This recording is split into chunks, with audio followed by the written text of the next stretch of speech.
En mars 2023 se déroulera le congrès confédéral de la CGT à Clermont-Ferrand.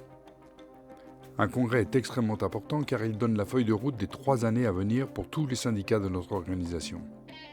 Mais ce 53e congrès revêt une importance toute particulière, déterminante, voire cruciale. En effet, des tractations sont en cours pour créer, avec FSU et Solidaire, un nouveau syndicat, une nouvelle structure. Philippe Martinez, lors du débat à la Fête de l'Humanité 2022, débat sur le syndicalisme rassemblé, ce dernier a dit « Sans aucun mandat de l'organisation, la question sera posée et discutée lors de notre prochain congrès. Ce qui signifie la mort de notre organisation, la mise aux oubliettes de son histoire, la fin d'un syndicalisme révolutionnaire de classe et de masse. » En effet, la mise en œuvre des orientations prises par les différents congrès depuis le début des années 80 s'est soldée par un ralentissement très significatif du caractère de classe et de masse de notre organisation. Cela s'est traduit par une chute significative du nombre d'adhérents. Il y a une volonté d'intégrer le cartel des syndicats européens plus axé sur la cogestion du système capitaliste, volonté de se détacher des syndicats du tiers-monde, sortis de la FSM, volonté d'aller systématiquement sur des accords de sommet, toujours à géométrie variable.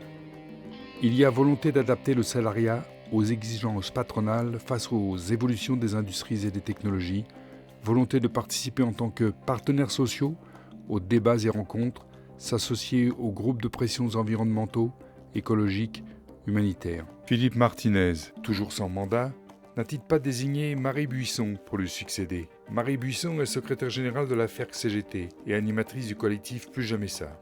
Cette orientation est de plus en plus décriée au fil des congrès confédéraux.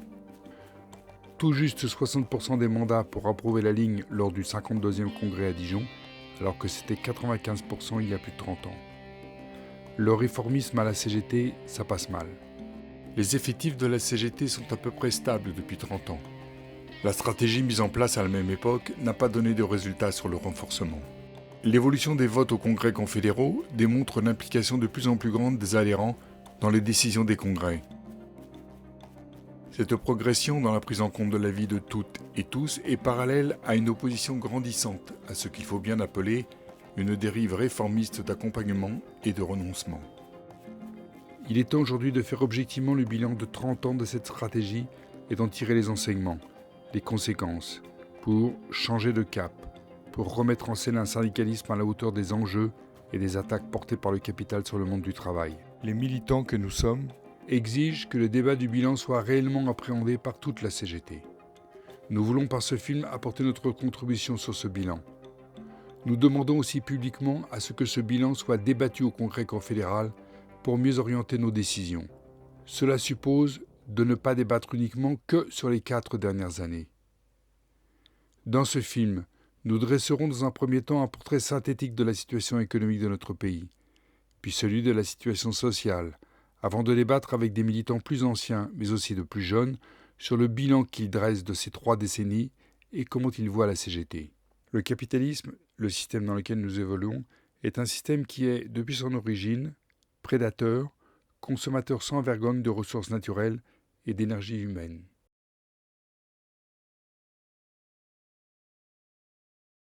On a quand même dans le système, puisque c'est son moteur au capitalisme, en fait, cette tendance à vouloir optimiser ce taux de profit. Et en fait, les années 70 sont marquées quand même par une forte érosion du taux de profit. Et on voit quand même comment derrière, les politiques, notamment les politiques menées en France aussi, dans les années, tout de suite des années 80, pour la restauration de ce taux de profit. Et je pense que si moi je prendrais ce fil conducteur, c'est-à-dire cette idée de restauration de la profitabilité. Et restauration de la profitabilité, en fait, ça veut dire fondamentalement quand même derrière prendre sur la partie adverse, c'est-à-dire le travail, et notamment renier le plus possible, renier et combattre en fait ce qui avait été gagné par les luttes. On pourra y revenir. Le capitalisme a un système infernal qui ne peut aboutir qu'à des guerres, donc des destructions, seul moyen pour lui de relancer ainsi le taux de profit. Les débats passés et actuels sur le travail se heurtent à une réalité économique incontournable. La lutte des classes n'est pas une chimère. Les salariés la vivent durement tous les jours. La valeur qui va être générée c'est le travail qui la génère. Il faut des ressources naturelles et du travail. Et ce qui alimente le capital, c'est ça, et c'est le travail. C'est-à-dire qu'il n'y a qu'un seul facteur de production, c'est le travail. Le capital, lui, c'est un rapport social. Eh bien, dans le système, il y a une contradiction fondamentale, c'est que sans cesse pour améliorer la productivité de ce travail vivant, en fait, le capital, lui, va avoir tendance à accumuler ce qu'on appelle du capital fixe, enfin des machines, etc., pour en améliorer la productivité. Donc, ce faisant, en fait, il est sans arrêt dans un processus qui vise à chercher à gagner en ce qu'on appelle compétitivité. Ce sera intéressant qu'on... mais en fait, qui est une recherche de rentabilité et une recherche presque de rente de situation. La rentabilité ayant chuté dans les années 70, les capitalistes des années 80 vont détruire leurs industries en Europe pour la délocaliser dans les pays à bas coût de main-d'œuvre. L'emploi industriel va s'effondrer dans notre pays, mais aussi en Europe. On passe de 500 000 chômeurs en 1975 à plus de 6 millions dans les années 2020. L'emploi industriel chute de moitié entre 1970 et 2014, passant de 6 millions à 3 millions. La précarité explose avec les CDD, les contrats courts. Cette baisse tendancielle du taux de profit, puisque c'est comme ça quand même que Marx l'a appelé, elle reste un phénomène qui sous-tend toute l'histoire du capitalisme et qui amène deux choses, même plusieurs, mais en tout cas fondamentales, c'est d'abord l'extension nécessaire, permanente du capitalisme, puisque sinon, en fait, il est sclérosé dans son espace et il ne peut plus lutter contre ses propres contradictions, et puis une intensification de l'exploitation. Et cette période, ces périodes-là, donc les années 80, avec toutes les politiques économiques qui ont été mises en œuvre d'austérité et de rigueur, elles ont visé à restaurer finalement le taux de profit, à lutter contre cette baisse tendancielle du taux de profit. Moi, je repartirais de la désindustrialisation qui a commencé bien avant la grande période de 73 et des années suivantes. C'est 63, les mines. Et d'ailleurs, la première grève très longue, très dure, des mineurs. Et ces secteurs-là ont été les premiers, quand on voit le Nord, l'État du Nord, les premiers secteurs touchés par la crise de l'emploi et cet aspect de désindustrialisation. Mais cette mondialisation du capitalisme, elle vise aussi, derrière, à aller chercher de nouveaux foyers d'exploitation. Dans ce phénomène de mondialisation, on a une mobilisation de plus en plus grande, contrairement à ce qu'ont pu écrire certaines personnes en disant que c'était la fin du travail. Bien au contraire, ce n'est pas du tout la fin du travail. On n'a jamais mobilisé, je pense, autant de forces productives et autant de main-d'œuvre, donc de prolétariat, au niveau planétaire. Le capitalisme fait payer au peuple les crises qu'il génère lui-même. 700 milliards d'euros ont été dépensés pour sauver le capitalisme en Europe en 2008.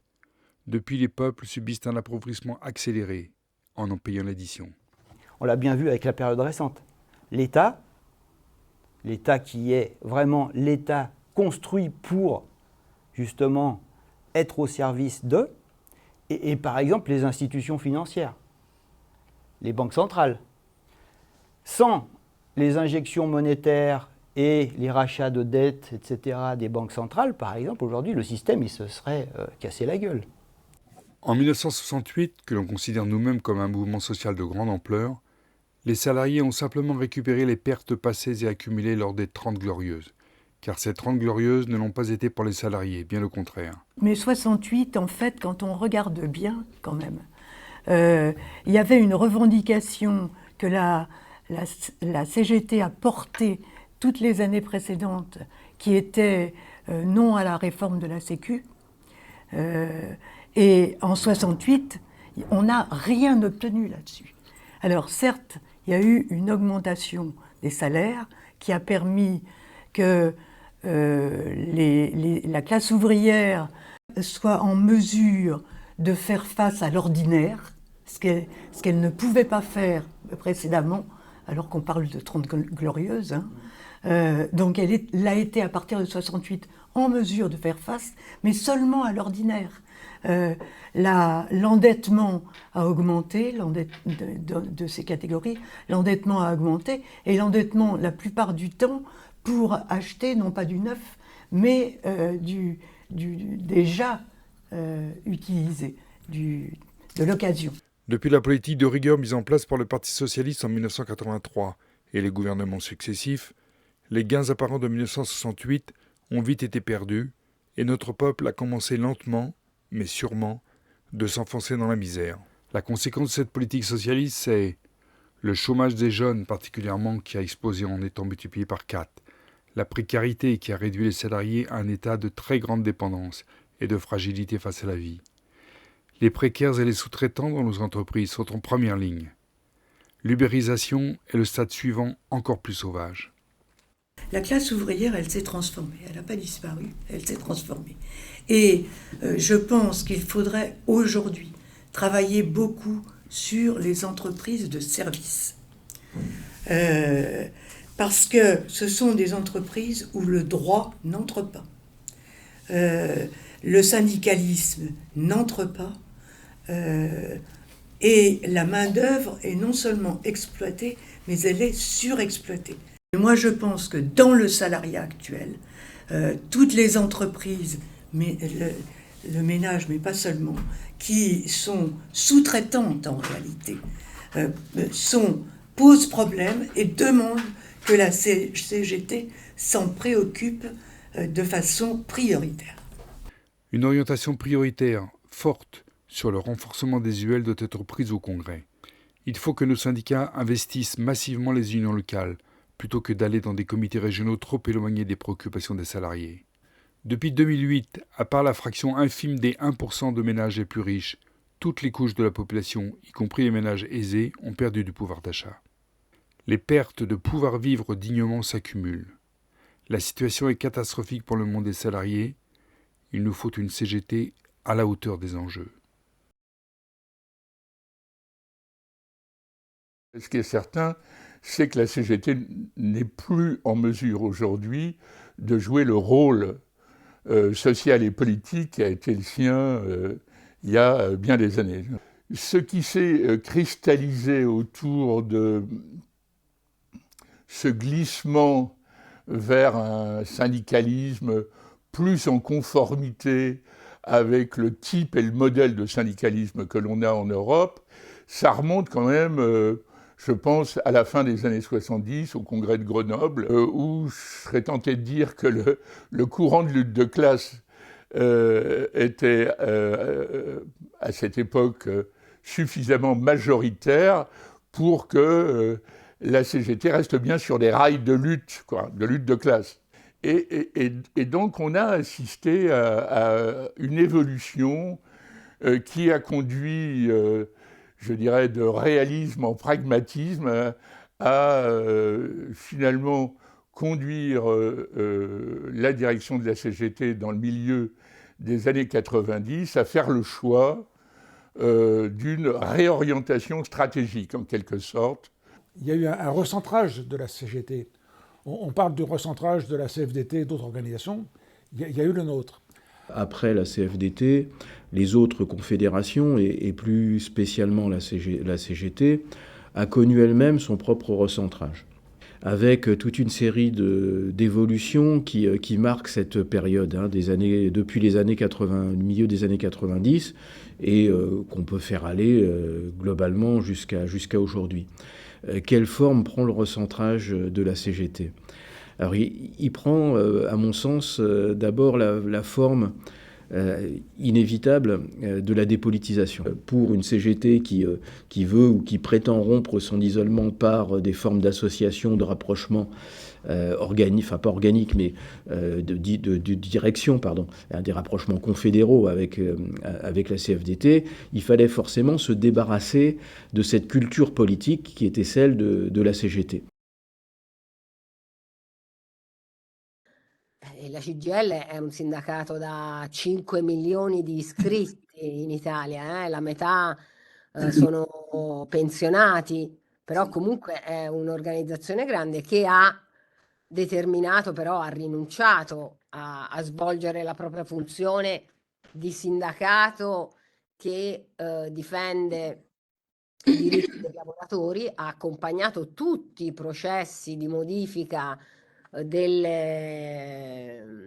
nel mondo del lavoro, sia a livello, voglio dire, di normative, a livello, voglio dire, di approvazioni delle leggi. Questo non ha rinunciato completamente, quindi sia alla forma conflittuale, quello ormai, voglio dire, veramente da 30 anni, una responsabilità enorme è chiaramente dei partiti della sinistra e della grande organizzazione sindacale CGIL, che ha accompagnato nel corso degli ultimi 30 anni tutti i processi che hanno determinato l'attuale situazione, cioè l'ha accompagnati e anche oggi ha già espresso, voglio dire, la disponibilità al dialogo rispetto a questo nuovo governo. Et qui a conduit à un délitement, j'allais dire, des positions assez fondamentales, des principes même, puisque on a purgé les statuts de la CGT de références comme la socialisation des moyens de production et d'échange, par exemple. Mais faire de la politique, c'est aussi réfléchir à ce qu'est la société, à ce qu'elle peut être au-delà du capitalisme. Et donc faire de la politique, c'est, pour dire les choses plus simplement, envisager le présent et l'avenir de la cité. Mais qui l'a conduite aussi à s'engager finalement dans un processus qui consistait à refuser en réalité de penser ce que pourrait être une société débarrassée du système capitaliste et donc par ricochet de penser une stratégie qui pourrait conduire à cet horizon-là. Or, la culture de la CGT, c'est quand même cela, c'est d'avoir cette entreprise consistant à ne pas considérer que le quotidien est le seul horizon, mais qu'en revanche, l'autre horizon, c'est celui qui consiste à construire une perspective d'avenir. En 1995, on a une direction confédérale qui a abrogé l'article 2 des statuts qui dit que le but de la CGT, c'est l'abolition des moyens de production. C'est la socialisation des moyens de production et d'échange. Et l'abolition de salariat. Donc voilà, non mais attendez, là on parle de quelque chose de très important. C'est-à-dire qu'on n'a plus de but en fait. Non mais je le dis, la CGT n'a plus de but officiellement. Elle l'a gardé dans la charte d'Amiens, c'est une vache sacrée, tu peux pas trop la buter, c'est pas vegan, mais si tu veux, on n'a plus de but là. Alors évidemment, ça correspond à l'idée qu'il y avait un modèle avant, puis qu'il est tombé en 91. Bon, alors on pouvait le critiquer, mais il y avait à peu près un modèle. Mais en fait, on s'en tape. Enfin, je veux dire, non, on s'en tape pas, mais qu'il soit tombé. Mais je veux dire, ça ne doit pas avoir comme conséquence à la CGT qu'on dise, nous, on n'a plus de but. Et comme on n'a pas fait l'effort de discuter, de débattre à fond de ces questions, y compris de tirer les leçons de l'expérience qui était la nôtre à ce moment-là, parce qu'à l'évidence, tout ce processus a conduit quand même à des résultats qui sont loin d'être probants, puisque la CGT a reculé en force organisée, en influence, et puis en capacité à influencer le cours des choses. Ça tient entre autres à sa dépolitisation, qui était aussi un choix de cette période, c'est-à-dire un abandon des positionnements politiques, non pas au sens partisan, mais au sens de ce qui est sa démarche dans ce qu'on appelle la double besogne. Et moi, il me semble que la CGT doit se repolitiser en toute autonomie, en compte du monde qu'elle est, mais elle doit se politiser. Mais précisément, le congrès de Montpellier 1902, la charte d'Amiens 1906, c'est le corpus de la CGT. Et cette CGT qui a su fédérer des communistes, des socialistes, des sans-partis, des chrétiens, qui lui a donné un corpus idéologique. Aujourd'hui, ce corpus, où est-ce qu'il est ? Je ne le vois pas. La question de la double besogne, elle est présente dans la charte d'Amiens encore, fort heureusement. La double besogne, c'est l'essence même de la CGT, de l'idée de marcher sur nos deux jambes.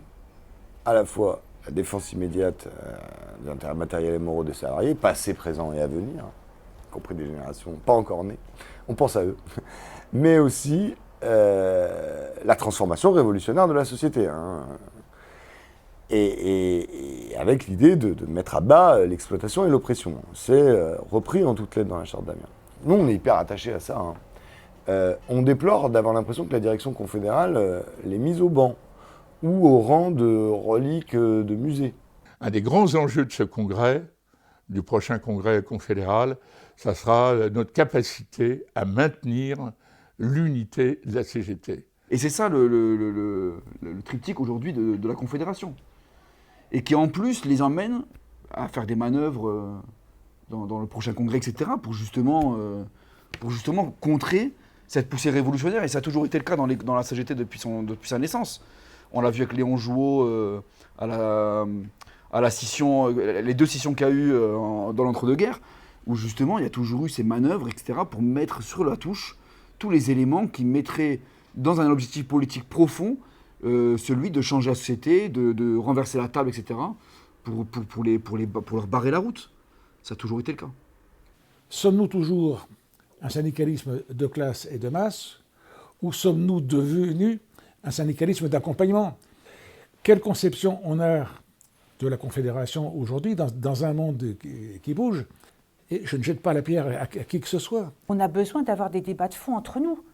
Des débats de fond sur, alors tu as parlé des gilets jaunes, moi je veux bien revenir dessus, le Covid, la crise énergétique, tout ça, ça devrait nous amener à débattre entre nous sur le fond pour avoir des analyses communes. Et effectivement, moi je regrette qu'on n'ait pas des lieux pour faire ça aujourd'hui dans la CGT.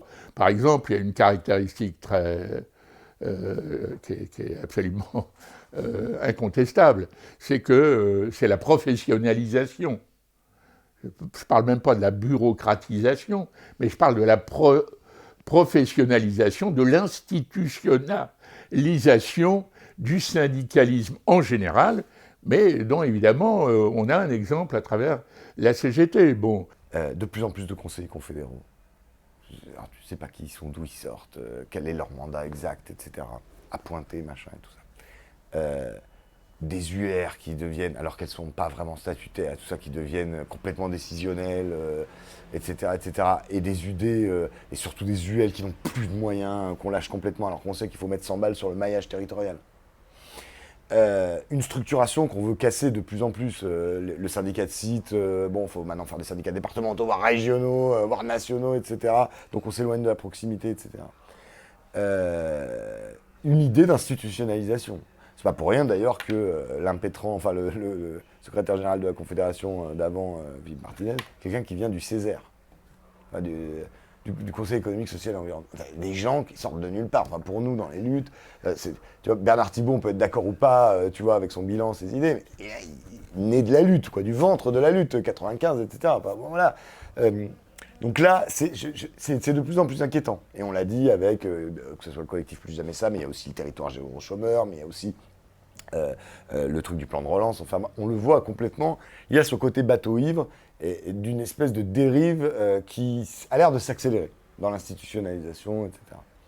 Pourquoi ne pas décentraliser le débat de manière plus généralisée dans les unions départementales? Les unions départementales sont les outils interprofessionnels.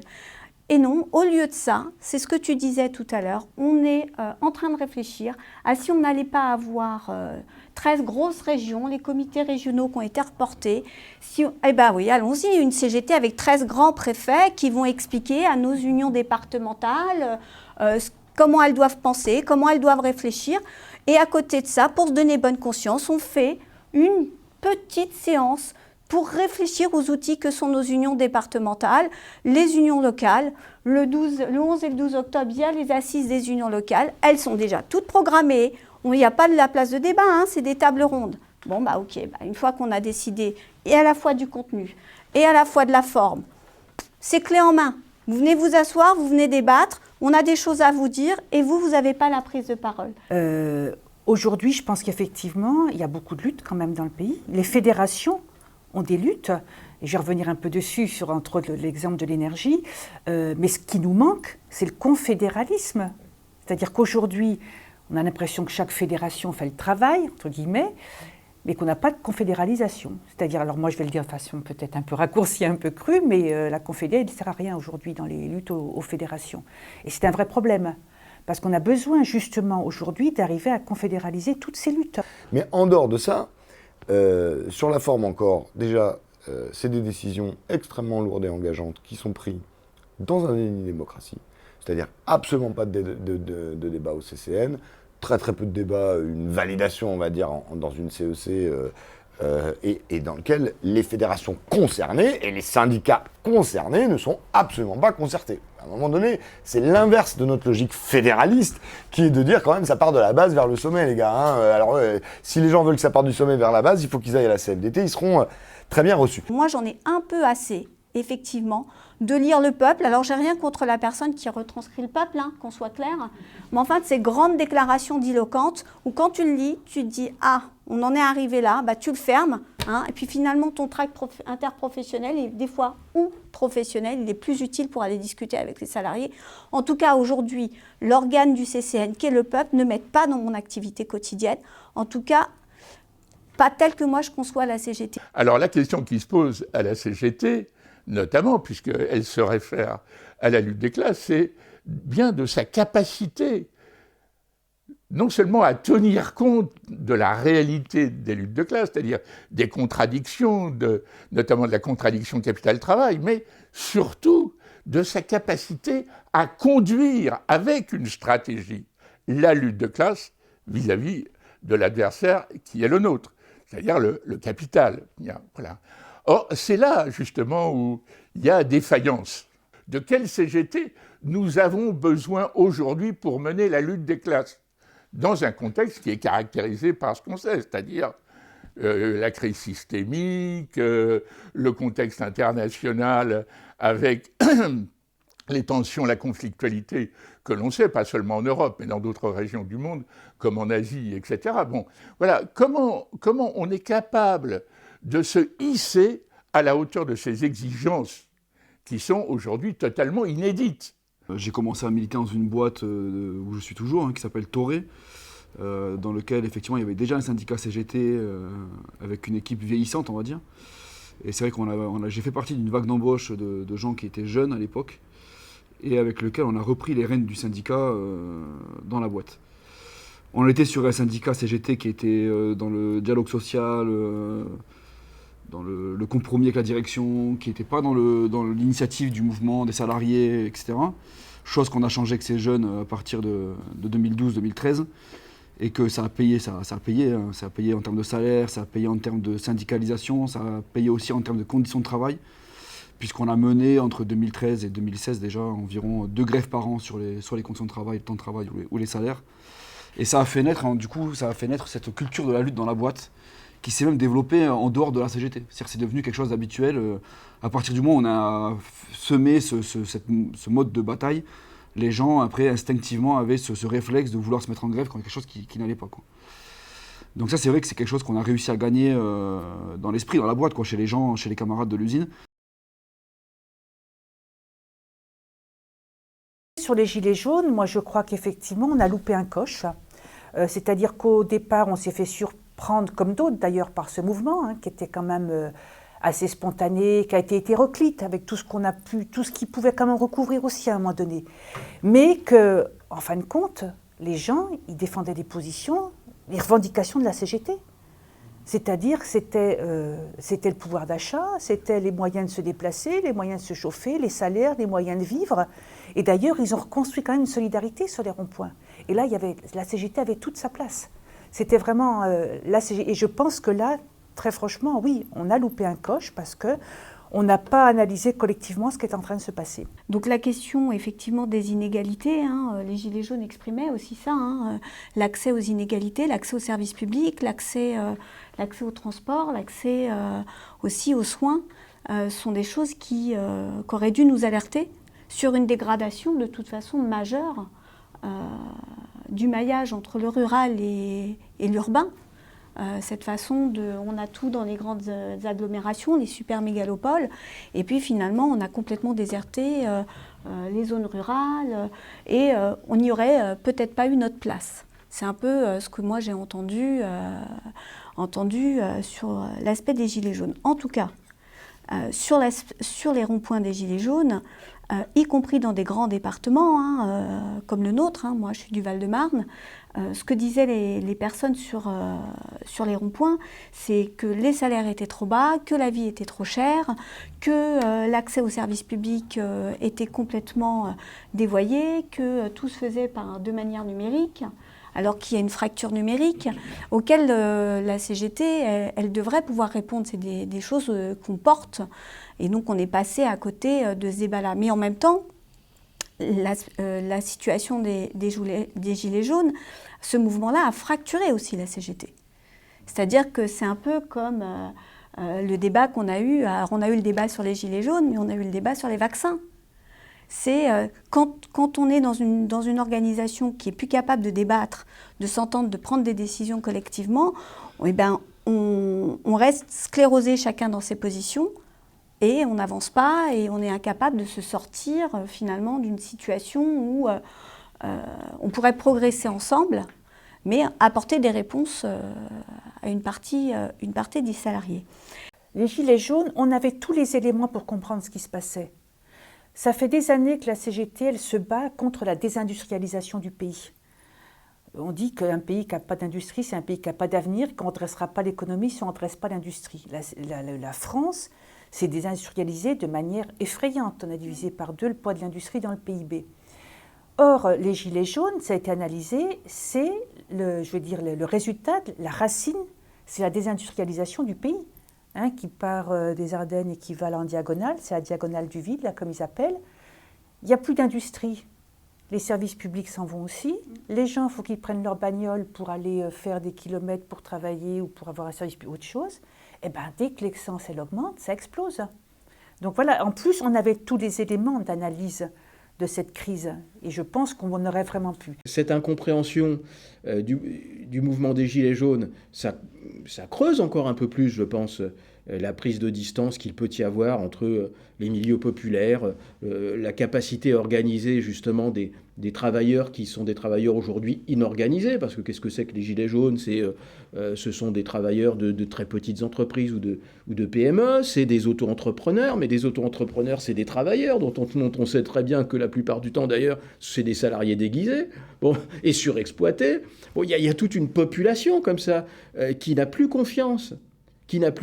Parce qu'elle ne voit plus les résultats, elle a l'impression qu'on ne lui parle plus. Mais qu'est-ce qui peut lui parler ? C'est un syndicalisme de classe, c'est un syndicalisme qui lui propose des perspectives de rupture, c'est un syndicalisme qui, par ces biais-là, peut redevenir un syndicalisme de masse, c'est un syndicalisme offensif qui va vers des conquêtes. C'est ça qui, à mon sens, peut encourager tout ce monde-là, qui est devenu quand même le monde majoritaire dans la société, qui peut l'encourager à revenir vers les syndicats. Et donc, il y a besoin de clarifier. Il y a un énorme besoin de clarification, qui est d'ailleurs inséparable de... Quand on prétend mener la lutte des classes, conduire la lutte des classes, il y a aussi une exigence de clarification vis-à-vis des autres positions. Historiquement, dans le mouvement ouvrier, c'est comme ça. L'absence de débat sur le fond des choses, sur le fond de la société dans laquelle nous vivons, sur le fond de ce que doit être le syndicalisme dans ce monde qui bouge, a des conséquences aujourd'hui. Mais la réflexion collective, faut-il encore lui donner les moyens de se manifester, de s'exprimer, de s'organiser, etc. Mais il faut bien reconnaître que la vie de la CGT est devenue à un point tel que le caractère collectif du débat s'est excessivement amoindri. Alors, ça tient compte évidemment de la dépolitisation, des reculs sur le plan des idées, l'abandon de principes, et même dans une certaine mesure de valeurs. Là, je dirais, on est vraiment au pied du mur et en devoir de faire des choix. D'abord de tirer un bilan, parce que si ça ne marche pas depuis tant d'années, il faut peut-être quand même qu'on arrive à se poser la question et à en débattre. Mais surtout, en débattre, c'est une chose, ensuite il faut prendre des décisions. ce qu'on doit viser, ce n'est pas une révolution de palais, si je peux dire, mais en tous les cas, d'abord, révolutionner nos orientations. C'est ça dont nous avons besoin. La question de fond qui est posée, oui ou non, on a un syndicalisme revendicatif et transformation sociale, ce qui est l'histoire de la CGT depuis son origine et qui s'enrichit au fur des différents congrès, ou bien sommes-nous un syndicalisme d'accompagnement de la crise de la société capitaliste dans laquelle on est? C'est à partir de là qu'il faut réfléchir. On est capable de s'en rendre compte et réfléchissons aux choses. Ça nous renvoie quelle conception de la CE confédérale? On s'est focalisé sur le nombre. Le nombre, pour moi, c'est un faux débat. C'est quelle conception on a de la direction confédérale. Et à partir de là, il faut qu'il y ait une CE à 60, 80, 100 ou 130. Le problème n'est pas là. C'est ce débat de fond qu'il faut qu'on ait aujourd'hui. Et en ce sens, la CGT est un tournant. Moi, je fais confiance aux salariés, aux délégués au Congrès, à une condition, c'est qu'effectivement, il y ait une direction confédérale qui écoute ce qui se dit. Il y a eu un recentrage de la CGT. On parle du recentrage de la CFDT et d'autres organisations. Il y a eu le nôtre. Il fallait forcément se débarrasser de cette culture politique qui était celle de la CGT. C'est-à-dire qu'on n'a plus de but, en fait. Non, mais je le dis, la CGT n'a plus de but officiellement. On n'a pas de confédéralisation. C'est-à-dire, alors moi je vais le dire de façon peut-être un peu raccourcie, un peu crue, mais la confédération ne sert à rien aujourd'hui dans les luttes aux fédérations. Là, je dirais, on est vraiment au pied du mur et en devoir de faire des choix. D'abord de tirer un bilan, parce que si ça ne marche pas depuis tant d'années, il faut peut-être quand même qu'on arrive à se poser la question et à en débattre. Moi, je fais confiance aux salariés, aux délégués au Congrès, à une condition, c'est qu'effectivement, il y ait une direction confédérale qui écoute ce qui se dit. De quelle CGT nous avons besoin aujourd'hui pour mener la lutte des classes? Sommes-nous toujours un syndicalisme de classe et de masse, ou sommes-nous devenus un syndicalisme d'accompagnement?